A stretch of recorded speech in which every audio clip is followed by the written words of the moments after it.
The issue of stranded natural gas has challenged the energy industry for many years. Significant reserves have been left untapped because of the cost of piping gas over very long distances to onshore plants for cooling. For more than 40 years, Shell has been a pioneer in the liquefied natural gas or LNG industry. The company plays a leading role at every stage of the LNG value chain and has the most diverse supply portfolio in the world.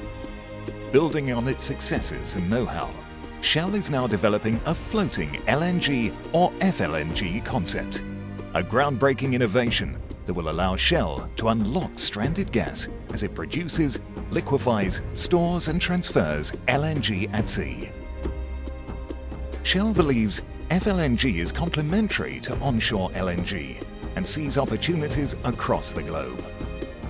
Our plans for the Prelude gas field, located approximately 200 kilometers offshore northwest Australia, are at an advanced stage. It is the planned site for Shell's and potentially the world's first FLNG project.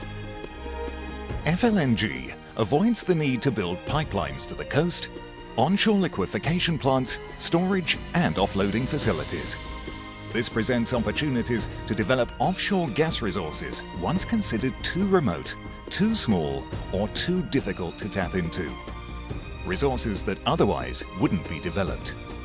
In parallel, FLNG technology provides an alternative for gas developments in environmentally sensitive areas. The scale of the FLNG facility is immense. It will be longer than 4 football fields, weigh 7 times as much as the largest aircraft carrier, and when built, is likely to be the largest floating production facility in the world. The Prelude facility will be permanently moored in open ocean. A turret mooring system will allow the facility to weather vane, minimizing the influence of weather and sea conditions. The facility is designed to withstand severe weather events. The ability to remain connected throughout all weather conditions, including Category 5 cyclones, is a critical feature. It avoids the need to disconnect the facility and move it off the field, saving valuable production days and enhancing economic returns. Shell has been developing FLNG technology since the mid-90s. There are a number of challenges associated with operating a floating facility at sea versus a traditional onshore plant. Working at sea presents obvious ones relating to environmental conditions and the remoteness of locations. Operating on a plot size roughly 1/4 the size of a conventional onshore LNG plant is no mean feat either. And finally, there is the challenge of operating on top of product storage tanks.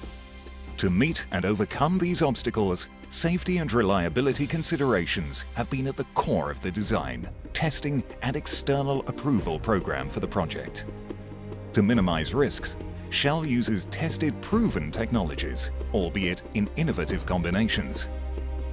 All the main components and processes in the FLNG concept have been subject to rigorous testing and qualification to ensure safe design, operations and asset integrity.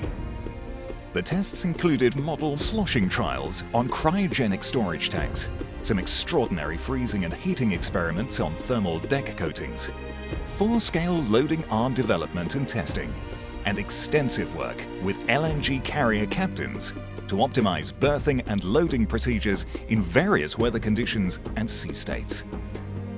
The Maritime Research Institute in the Netherlands, more popularly known as MARIN, has built a 1/60th scale model of the FLNG facility for Shell that is accurate down to the shape and behavior of the directional thrusters. It has been tested for MARIN's 46 meter by 36 meter state-of-the-art offshore basin, which is capable of generating current, waves and winds, and with its movable floor, allows for testing in shallow to very deep water. The aim of the tests was to simulate and analyze the FLNG motions and mooring loads to determine the vessel's operability in both normal and extreme conditions. The first series of tests illustrated how the hull and mooring system behaves in normal operating conditions. Sensors attached to different components within the hull allowed for data collection and analysis, building on the team's existing body of knowledge. The second series of tests examined the extreme loading and wave and wind impact of a Category 5 cyclone, providing confidence that the facility would stay moored even in the most severe weather. Here, the sheer size of the facility added to its stability.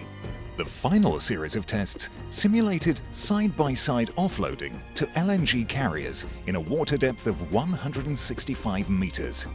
Offloading was conducted to the starboard side of the FLNG by means of model mooring lines and fenders at the same 1/60th scale. The results illustrated that offloading is possible in relatively high seas. In fact, using the stern thrusters to change the heading of the FLNG enabled it to push against the prevailing environment and shelter the carrier, reducing the line and fender loads and the relative motions of the FLNG and the carrier. Tests like these have contributed to the detailed design of the mooring systems, hull structure, and LNG carrier offloading systems. They also enable more detailed simulation of the FLNG hull and LNG carrier working and moving together. With environmental approval already secured from the Australian Ministry of the Environment and the final investment decision planned for later this year, Shell and its partners are looking forward to pressing ahead with this innovative project and bringing new energy sources successfully to market.